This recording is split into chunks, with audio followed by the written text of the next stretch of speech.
안녕하십니까. 김성윤재입니다. 이번 주는 말씀을 준비하면서 창밖을 참 많이 봤습니다. 참 이렇게 주변의 색깔들이 많이 변해지고 있죠. 가을 되면 제가 굉장히 이렇게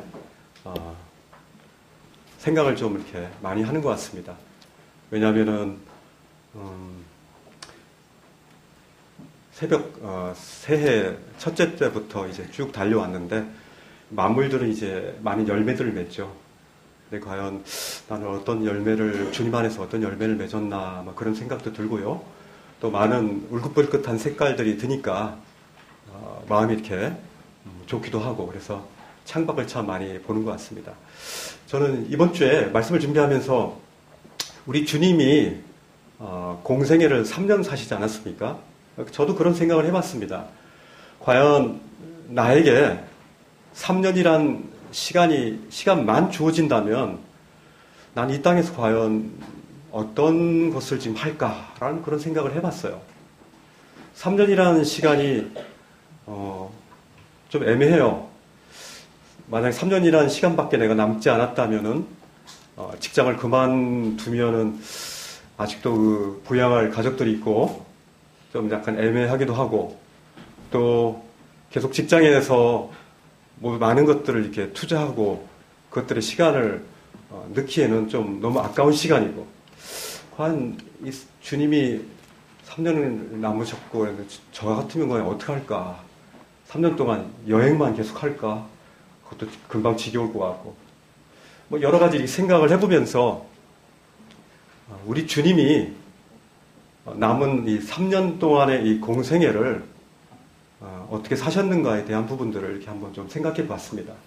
그러면서 마태복음 10장 말씀들을 이렇게 쭉 보면서 과연 어떻게 살아가야 되나?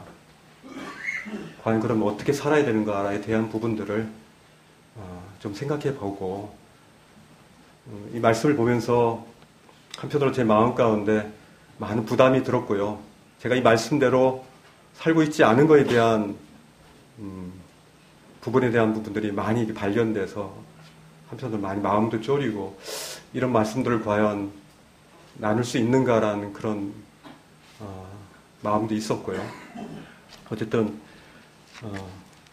동일하게 여러분들도 과연 우리 주님과 같이 3년이라는 시간들이 남았다면 어떻게 할 것인가에 대한 이 주님의 이 생애를 보시면서 참 이렇게 주님을 본받았으면 하는 마음이 있습니다. 하나님의 말씀은 진리이기 때문에 사실 강단에서 말씀을 잘하고 못하고라는 그런 건 없습니다. 그죠? 말씀에 노출을 시켰을 때 여러분들이 각자가 하나님의 말씀에 그 노출되어진 그 말씀을 따라서 하나님의 과연 목적과 하나님이 나를 향한 그 방향이 어떤 것인가를 맞닥뜨리는 겁니다. 하나님 말씀과 맞닥뜨렸을 때 내 방향성이 지금 하나님 목적과 가지 않는다면은 저는 돌아와야 될 것이고요. 만약에 가다가 힘들었다면은 주님으로부터 말미암아 동기를 부여받아서 계속 그 길들을 가시면 되는 겁니다. 그래서 오늘 이 시간 말씀을 통해서 성령님께서 여러분들의 직접 개인에게 말씀하기를 원하는 마음이 있어요. 의뢰하는 마음으로 함께 말씀을 나누기로 하겠습니다. 마태복음 10장 말씀을 같이 보겠습니다.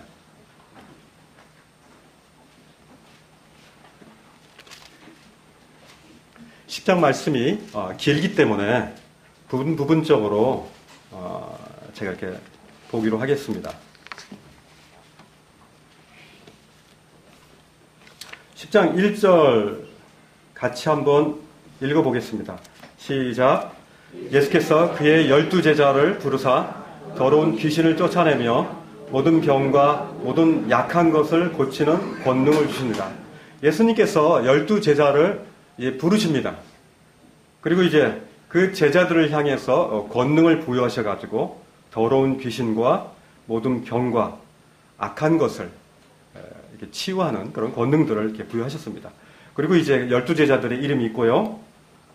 그 5절을 같이 읽겠습니다. 시작. 예수께서 이 12를 내보내시며 명하여 이르시되 이방인의 길로도 가지 말고 사마리아인의 고을에도 들어가지 말고 오히려 이스라엘의 집에 잃어버린 양에게로 가라. 주님의 이 당시에 주님이 육체를 가지고 이 땅에서 공생을 사는 기간 동안에 장소의 한계를 주님이 두셨습니다. 잃어버린 양에게로 와서 바로 하늘나라 천국 복음을 이제 전하라고 주님에게 말씀하셨습니다. 쭉 넘어가겠습니다. 16절 같이 읽겠습니다. 시작. 보라, 내가 너희를 보냄이 양을 이리 가운데로 보낸 것 같도다. 그러므로 너희는 뱀같이 지혜롭고 비둘기같이 순결하라. 24절부터 33절까지 같이 읽겠습니다. 시작. 제자가 그 선생보다 또는 종이 그 상전보다 높지 못하나니 제자가 그 선생 같고 종이 그 상전 같으면 조카도다. 집주인을 바알세불이라 하였거든 하물며 그 집 사람들이랴. 그런지 그들을 두려워하지 말라. 감추인 것이 드러나지 않을 것이 없고 숨은 것이 알려지지 않을 것이 없느니라. 내가 너희에게 어두운 데서 이르는 것을 광명한 데서 말하며 너희가 귓속말로 듣는 것을 지비에서 전파하라. 몸은 죽여도 영혼은 능히 죽이지 못하는 자들을 두려워하지 말고 오직 몸과 영혼을 능히 지옥에 멸하실 수 있는을 두려워하라.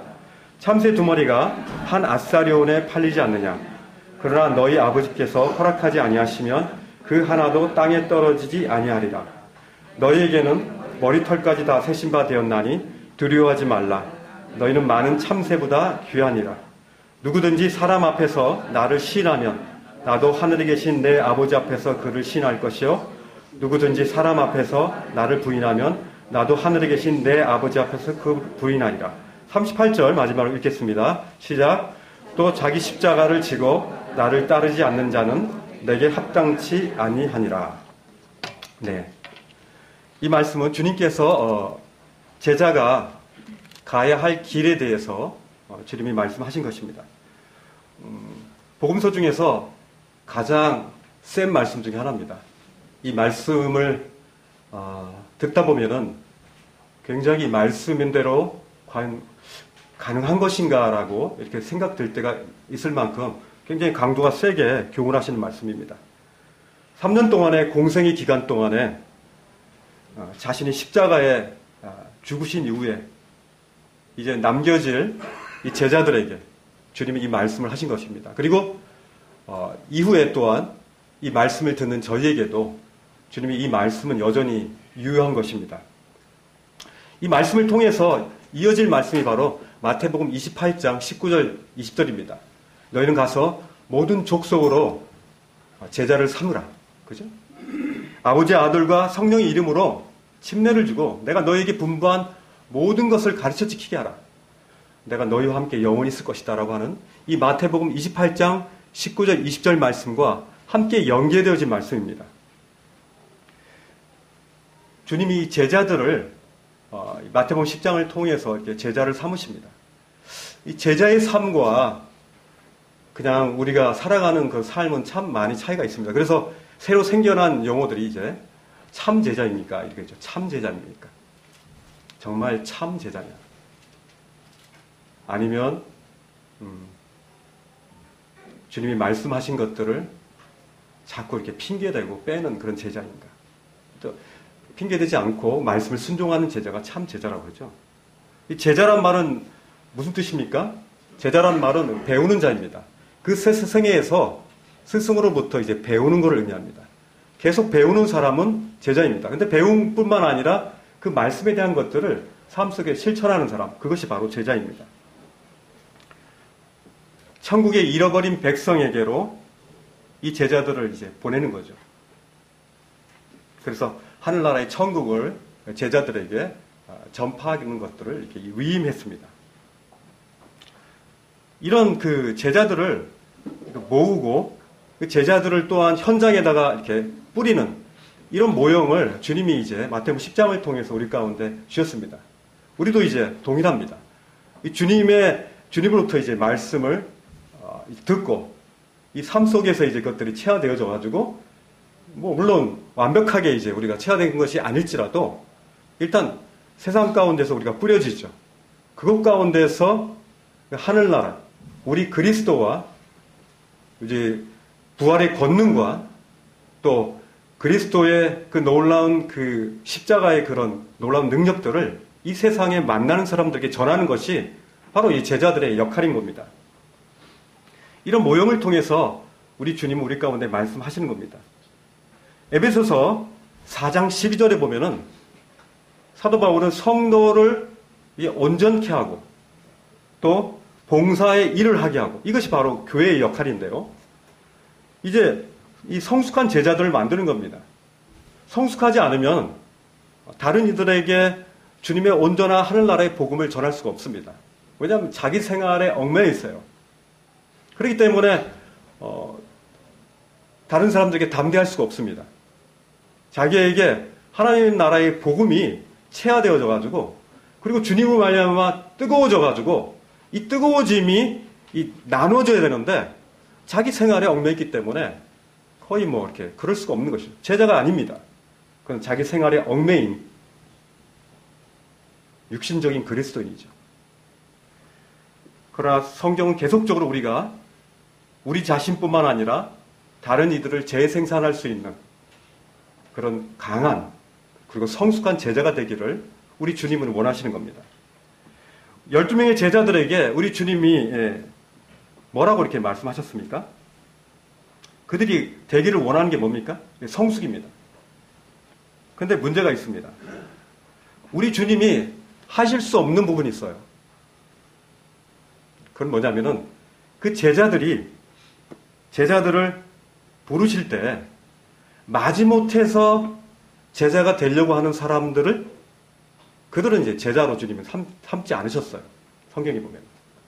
정말 그 마음 가운데 제자가 되기를 원하고 원할 뿐만 아니라 대가를 치르는 그 사람이 바로 제자가 될 수 있다라고 성경은 말씀하고 있습니다. 마태복음 7장에 보시면은 7장 13절, 14절에 보시면 이 세상은 넓은 길과 좁은 길이 있어요. 그죠? 근데 주님은 그 좁은 길이 바로 제자의 삶이라고 말씀하셨습니다. 넓은 길로 가는 것은 이제 세상 사람들이 가는 길이죠. 근데 이제 그 세상 사람들이 가는 그 넓은 길로 가면서 우리가 제자의 삶을 산다는 것은 이건 상당히 어려운 일입니다. 거의 불가능에 가까운 일이죠.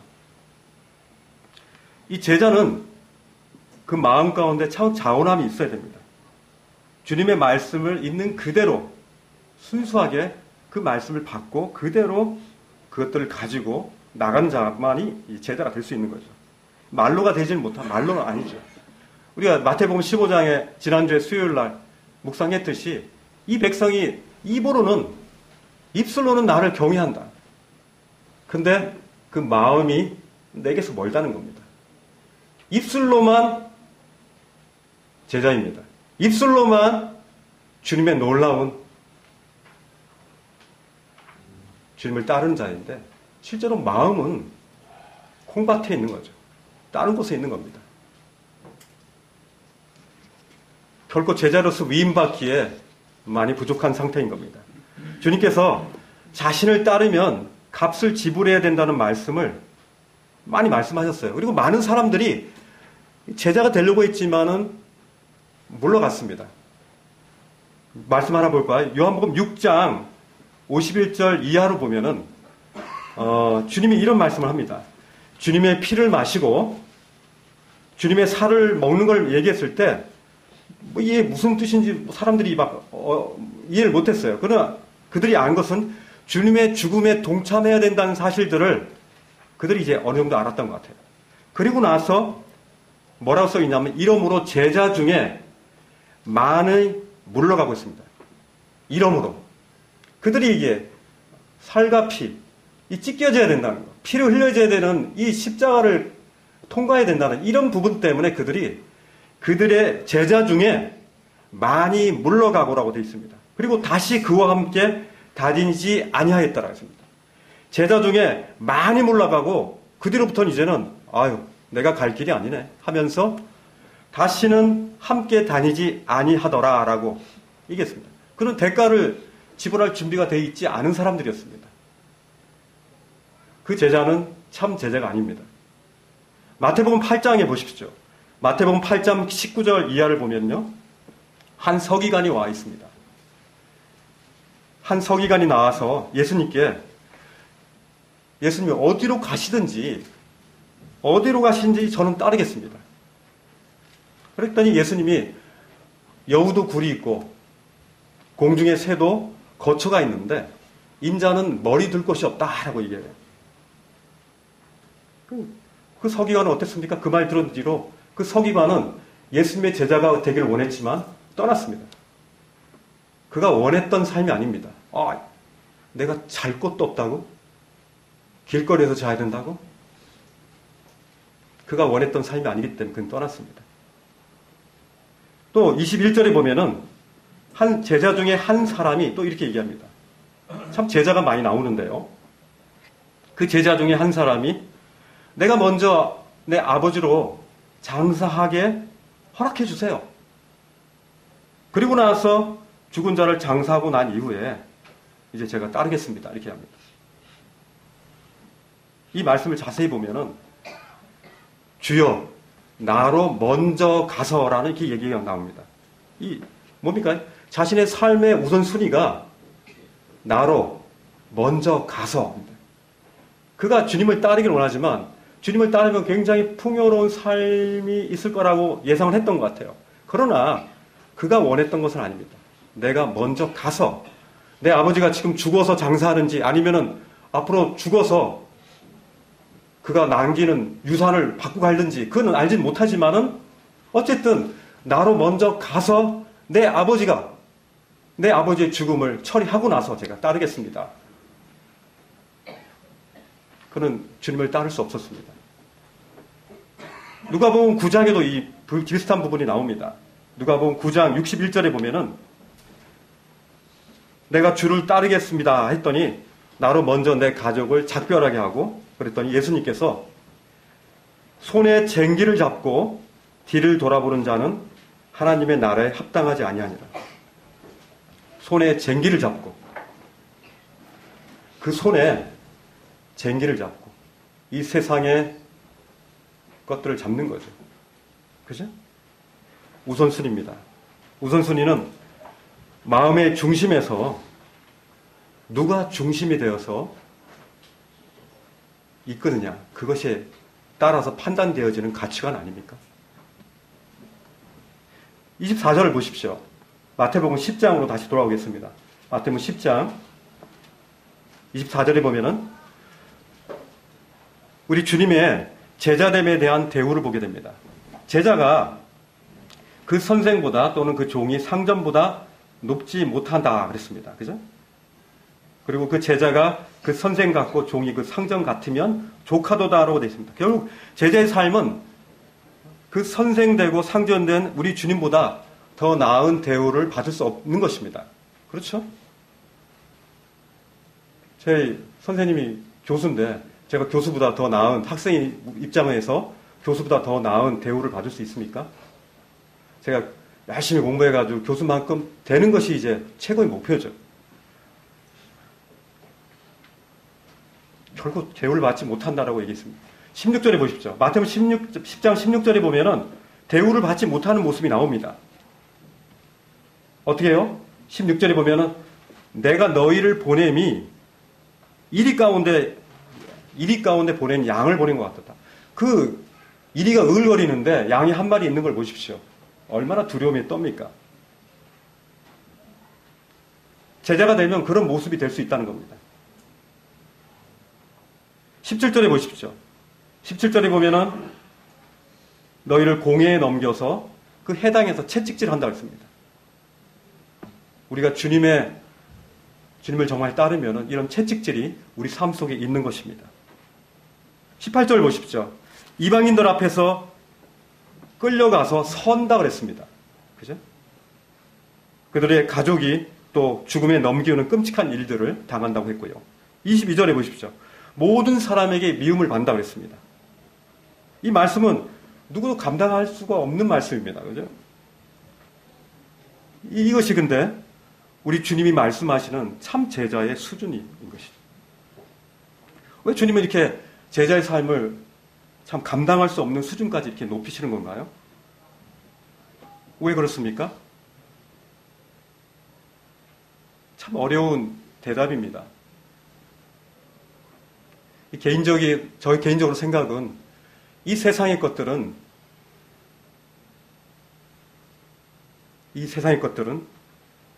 지나갈 세상이기 때문에 참 우선순위가 아니라는 것들을 우리 주님이 말씀하신다고 생각이 듭니다. 지나갈 세상입니다. 영원한 것이 아닙니다.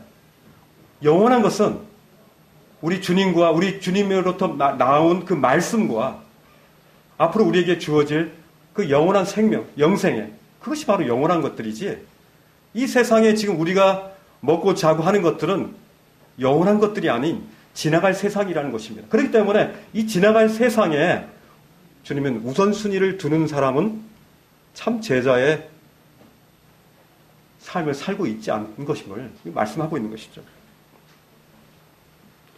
종은 그 제자는 그 선생보다 그리고 그 주인보다 더 나은 대우를 받지 못한다는 것들을 전제가 되어야 됩니다. 그럴 때 우리 가운데 주님으로 말미암는 그 은혜가 더하시는 거죠. 26절을 보십시오. 26절에 보면은 10장 26절에 보면 두려워하지 말라. 감추인 것이 드러나지 않을 것이 없고 숨은 것이 알려지지 않을 것이 없다라고 되어 있습니다. 감추어지고 숨은 것. 앞으로 우리 그리스도인, 우리들은 영원한, 이 영혼에 대한 개념을 참 우리가 참 자주 잊어버릴 때가 많은 것 같습니다. 지금 이 세상에서 어떻게 되는 거에 대한 염려보다는 우리 이후에 영원한 그 생에 대해서 우리가 염려하는 것들이 참 필요하다는 생각이 듭니다. 자, 보세요. 계시록 22장 12절에 보면은 이 말씀이 있습니다. 계시록 22장 12절에 보면은 찾아볼까요?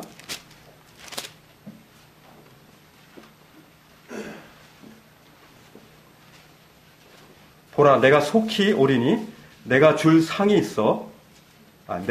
내게 있어 각 사람에게 그 일한 대로 갚아주리라. 우리 주님이 속히 온다고 그랬습니다. 그리고 우리 주님이 우리에게 줄 상이 있다고 했어요.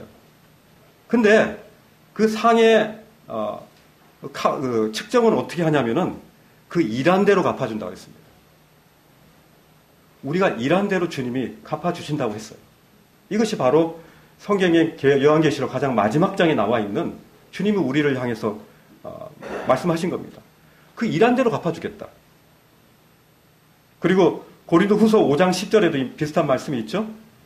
우리가 반드시 그리스도의 심판대에 있을 건데 각각 선악간에 그 몸으로, 영어 성경으로는 in his body라고 되어 있습니다.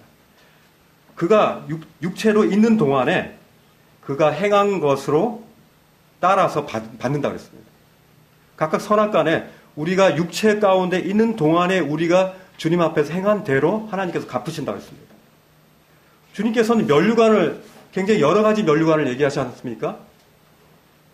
생명의 면류관, 또 의의 면류관, 썩지 않는 면류관, 또 기쁨의 면류관.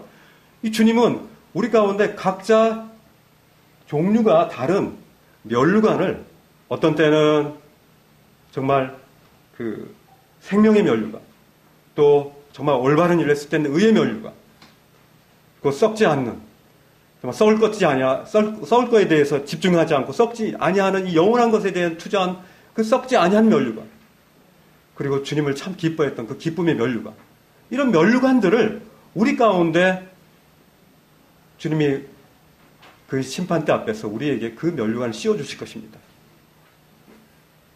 우리에게 영원한 것에 대한 그 동기를 부여하기 위해서 주님이 이렇게 하신 것입니다. 우리는 잠시에 이 땅에서 지나가는 이 나그네 인생을 이것이 마치 다인 양 우리 하루를 살아가면 안 됩니다. 우리는 영원한 나라, 하나님의 나라를 위해서 준비하고 지금 이 땅 가운데 살아가야 되는 것이죠. 우리 주님께서 내가 속히 올 것이다. 내가 내게 줄 상으로 각 사람 일한 대로 갚아준다라고 분명히 말씀하고 있습니다. 그날에 우리가 고린도전서 3장에 보시면 누구든지 금이나 은이나 보석이나 나무나 지피나 풀 같은 이것에 이 터 위에, 이 터가 뭡니까? 바로 그리스도입니다. 이 그리스도 반석 대신 우리 그리스도의 터 위에 이것들을 차곡차곡 쌓아 놓을 것입니다. 근데 그날에 이제 불로 모든 공력들이 다 판단되어질 것입니다. 과연 우리가 하루의 삶 속에서 과연 이것이 금 같은 일이냐, 아니면 은이냐, 보석 같은 일이냐, 아니면 나무같이 좀 오래 탈 거, 좀 견뎌보지만 그날에 결국 타버릴 것입니다. 지푸라기. 이런 것들에 우리가 연연하는 그런 삶을 살지 말라고 우리 주님께서 이 제자의 삶에 대한 부분들을 말씀하시는 겁니다. 장래에 하나님이 우리의 삶에 대한 기록을 보시고요, 우리를 이제 하실 때 참 지금의 우리의 생각과 많이 다를 겁니다. 지금 마치 우리는 어떤 성공한 사람이 굉장히 성공한 것처럼 보이죠. 그러나 그날에 달리 보일 수 있습니다. 지금이 마치 왜소하고 별 볼 일 없고 그러나 참 조용하지만은 마치 실패자처럼 보이지만 그날에는 주님이 달리 보실 겁니다. 주님의 판단의 기준은 이 세상의 판단의 기준과 완전히 다릅니다. 27절, 28절에 보십시오.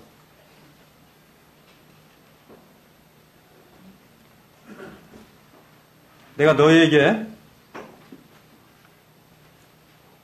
어두운 데서 이르는 것을 광명한 데서 말하면 너희가 귓속말로 듣는 것을 집 위에서 전파하라. 이 보면은 이 귓속말이라는 부분이 있습니다. 지금도 유대인들의 랍비들이 이렇게 교육을 한답니다. 아주 중요한 부분들은 아주 중요한 교훈을 할 때 귀에다 대고 이렇게 귓속말로 이렇게 전달을 합니다. 굉장히 중요한 교훈들을 들은 것입니다. 근데 우리 주님은 그 귓속말로 들은 그 하나님의 놀라운 진리의 말씀들을 귓속말로 들은 것을 바로 지붕 위에서, 이스라엘의 집들은 어떻습니까? 평평하죠. 그 위에 올라가서 외치라고 말씀하고 있습니다. 우리가 주님으로부터 받은 이 생명의 복음의 말씀들을 교회에서뿐만 아니라 가정에서뿐만 아니라 지붕 위에서 많은 사람들이 보는 앞에서 외치라는 겁니다.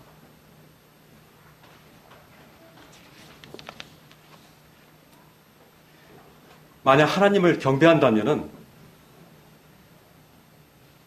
이 사람을 두려워하지 않게 될 것입니다. 28절을 보십시오. 28절에 보면은 몸은 죽여도 영혼은 능히 죽이지 못하는 자들을 두려워하지 말고 오직 몸과 영혼을 능히 지옥에 멸하실 수 있는 이를 두려워하라. 우리가 두려워할 이는 누굽니까? 사람이 아닙니다. 사람은 우리의 몸은 어떻게 할 수 있습니다.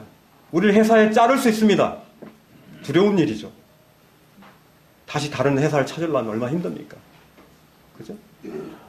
사람이 또 우리에게 건강적으로 어떤 나쁜 음식을 먹인다든지 약물을 먹여서 죽일 수 있습니다. 굉장히 두려운 일입니다. 그러나 사람이 우리에게 할 수 없는 것은 바로 우리 영혼에 대해서는 어떻게 할 수 없는 겁니다. 그러나 우리 주님은 우리 몸뿐만 아니라 우리의 영혼도 죽이실 수 있는 분이고 좌지우지할 수 있는 겁니다. 우리의 생명을 지금 바로 중단시킬 수 있는 그런 분입니다.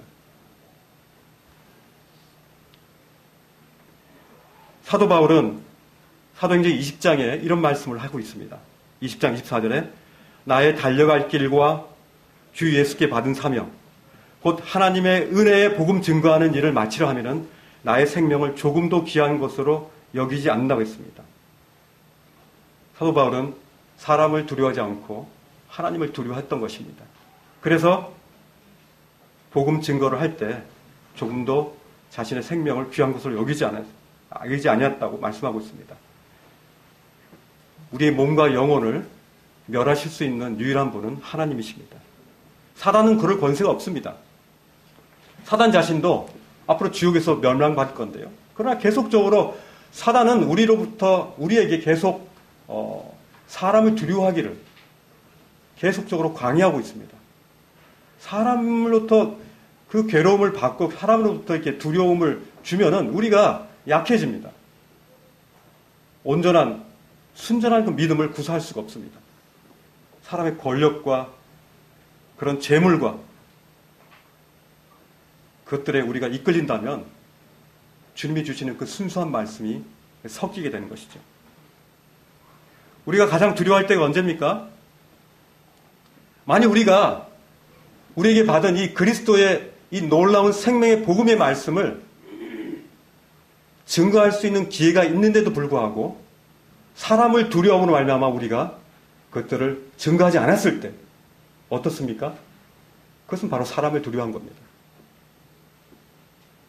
우리가 하나님 말씀을 전할 수 있는 이 기회가 있음에도 불구하고 우리가 혹시나 이상한 사람으로 보일까봐, 아주 매장될까봐, 그리고 아주 미련한 사람으로 보일까봐, 아주 어떤 종교적인 그런 미치광이로 우리가 보일까봐 우리가 그 얘기를 하지 않는다면 우리는 하나님을 두려워하기보다는 사람을 두려워한 것입니다.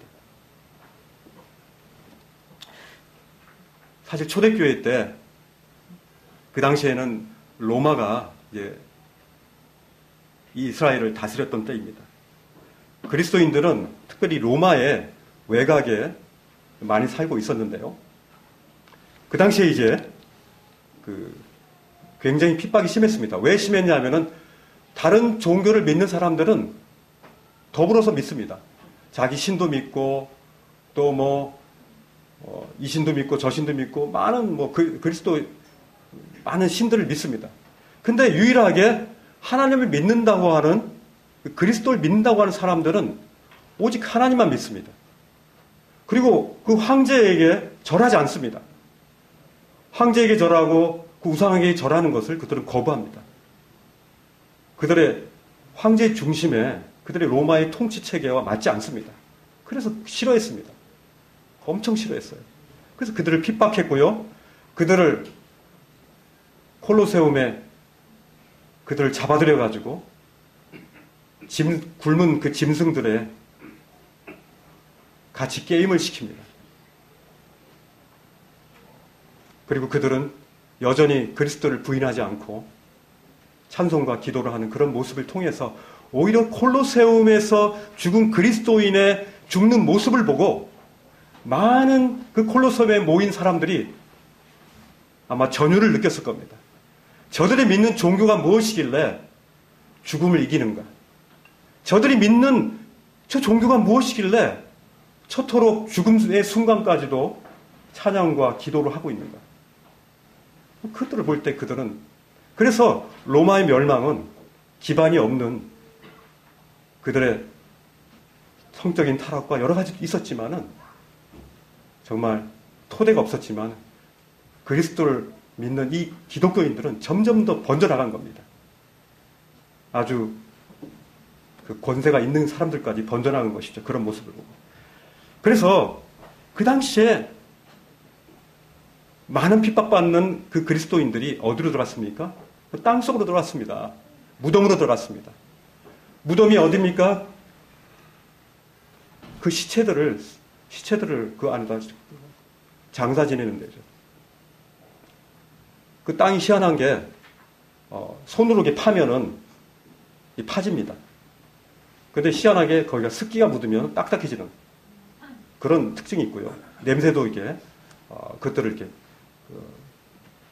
없애는 그런 효과가 그 흙에는 있습니다. 그래서 카타콤은 그런 부분에 대한 아주 알려진 그런 지하묘죠.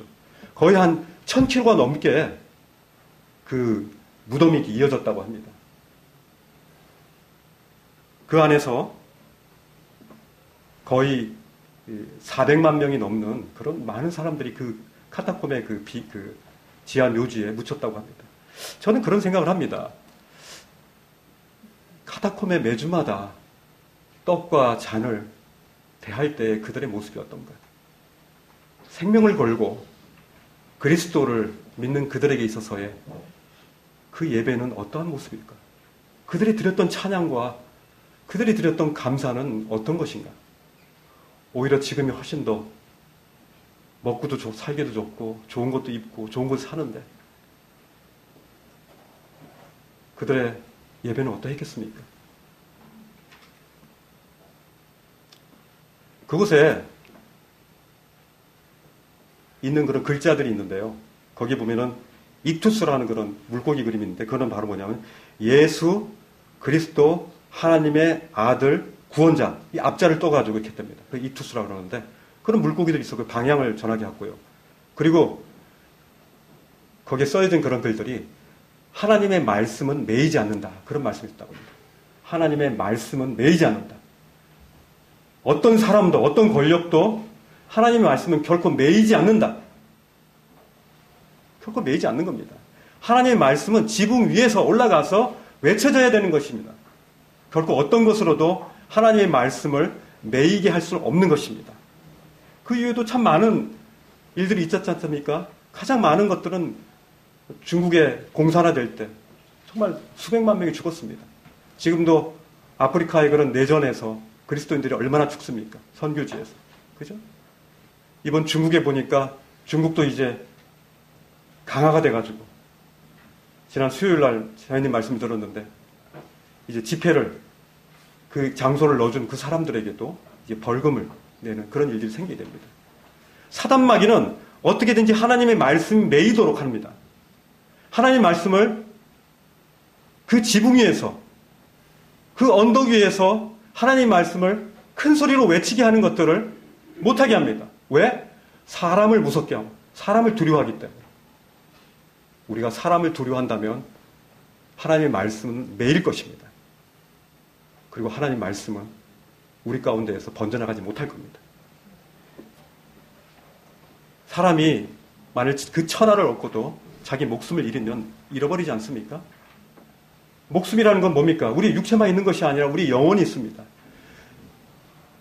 우리 영혼을 건드릴 수 있는 분은 바로 하나님이신 겁니다. 그렇기 때문에 우리가 두려워할 분은 하나님밖에 없는 겁니다.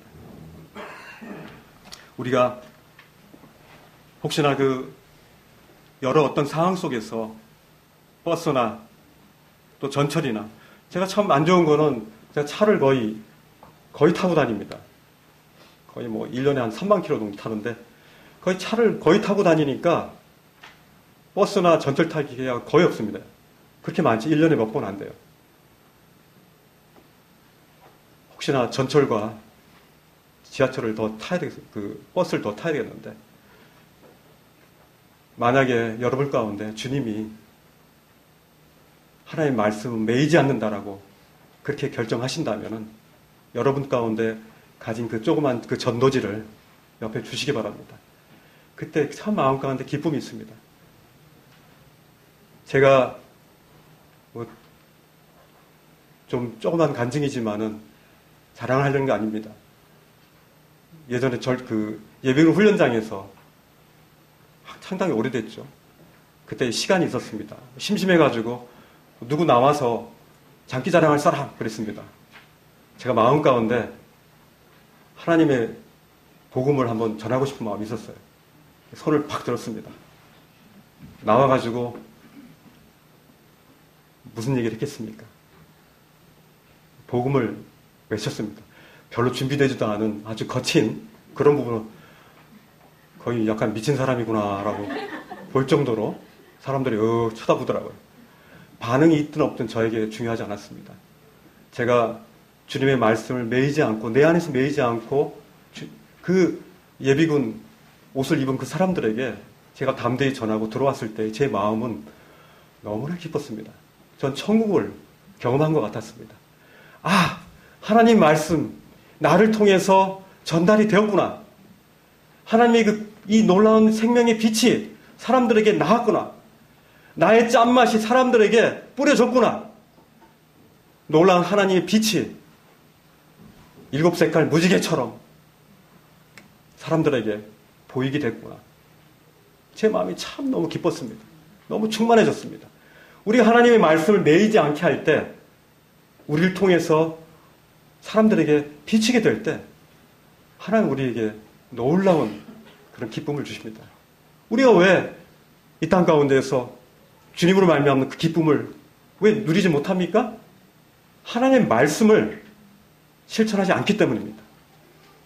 하나님의 말씀은 머리에만 머물지 않습니다. 하나님의 말씀은 우리가 우리의 안에 있는 것들이 바깥으로 나올 때, 그때 하나님이 역사하시는 겁니다. 참된 제자는 사람을 두려워하지 않습니다. 오직 하나님만을 두려워합니다. 만약에 사람들과 같이 있을 때 그렇게 외치십시오. 나는 하나님만을 경외합니다. 하나님만을 경외합니다. 29절 보시면요. 29절부터 31절까지 시간이 없기 때문에 시간이 다 됐네요. 말씀을 마치기로 하겠습니다. 29절부터 31절에 보면은 참새 한 마리가 한 아사리온에 팔린다고 했습니다.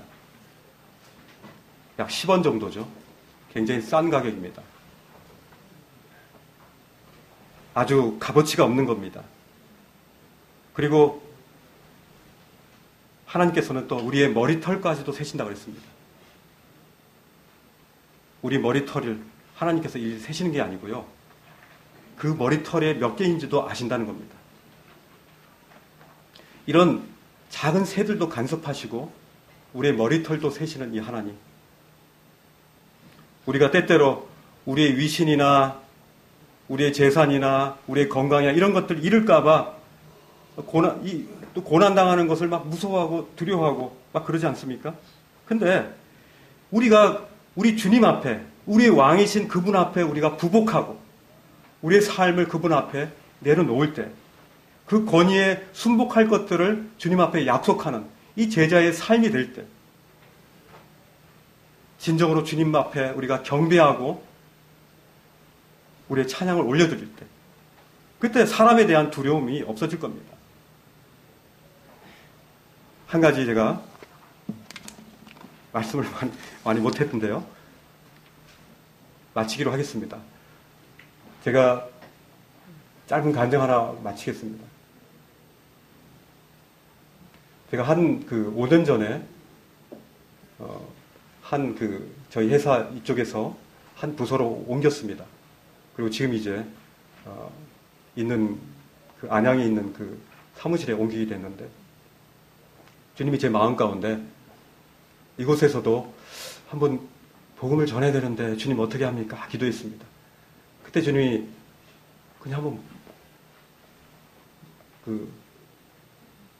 일단 한번 신우회라는 걸 한번 모여보면 어떻겠는가 해가지고 제가 그 이전에서 모였던 그 사람들이 몇 명 있어가지고 제가 같이 이렇게 한번 모여보기로 했습니다.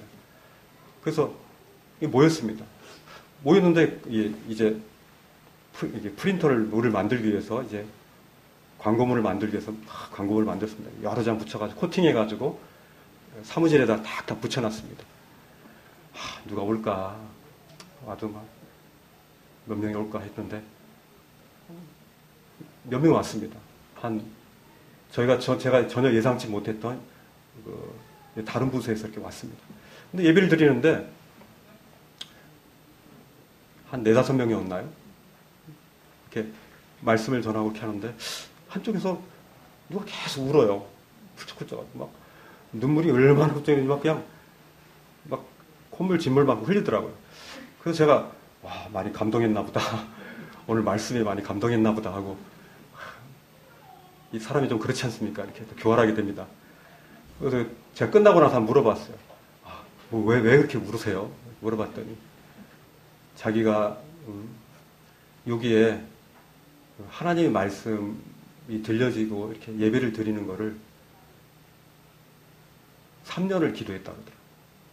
근데 오늘 그것들이 이루어져서 너무 감사하고 너무 놀라워서 울었다고 그러더라고요. 우리가 기도할 때 전혀 예상치 못한 일들을 하나님 하십니다. 지금은 한 12명 정도 모이고 있고요. 우리 무영광 형제님이 2주에 한 번씩 와가지고 복음을 전하고 있습니다. 저도 한 주 연대기 전하고요. 우리 문영국 의원님은, 형제님은 로마서를 통해서 전하고 있고, 그들이 믿든 믿지 않든 우리의 복음은 지붕 위에서 뿌려져야 되는 겁니다. 우리 각 초소에서, 버스에서, 지하철에서, 우리 가정에서, 우리가 가는 그 공간에서 우리 주님은 가장 잘 보이는 곳에서 우리 주님은 주님을, 사람을 두려워하지 않고 하나님을 두려워하기를 원하는 마음으로 외치기를 원하고 있습니다. 여러분들을 참 제자의 삶으로 주님은 초대하고 계시는 겁니다. 여러분 참 제자입니까? 아니면 자꾸 하나님 말씀을 설득시키고 저는 지금 이 상황에서 그거는 안 됩니다 라고 자꾸 하나님을 자꾸 설득하십니까? 종이 그 상전보다 더 낫지 않습니다. 우리가 주님보다 더 나으려고 하면 안 되는 것이죠. 그 제자가 그 스승보다 더 나을 수 없는 거 아닙니까? 우리가 주님과 이제는 주님이 우리 안에 계시고 우리 왕으로 우리 주님을 모시고 있고 주님과 연합 가운데서 놀라운 이 비밀들을 우리가 알고 있습니다. 우리 가운데 머문다는 건 너무나 아깝습니다. 그죠? 그래서 이제 빌립보서 3장 말씀처럼 우리가 이제 그리스도와 그 부활의 권능과 그리고 그 고난의 참여함을 알게 하기 위해서 주님이 우리에게 주신 그 표대를 향하여 뒤를 돌아보지 않고 그 표대를 향해서 뛰어가는 겁니다. 우리가 그리스도와 그 부활의 권능과 고난에 참여하는 그런 우리 참 제자가 됐으면 하는 마음이 있습니다. 기도하겠습니다. 하나님 감사합니다. 오늘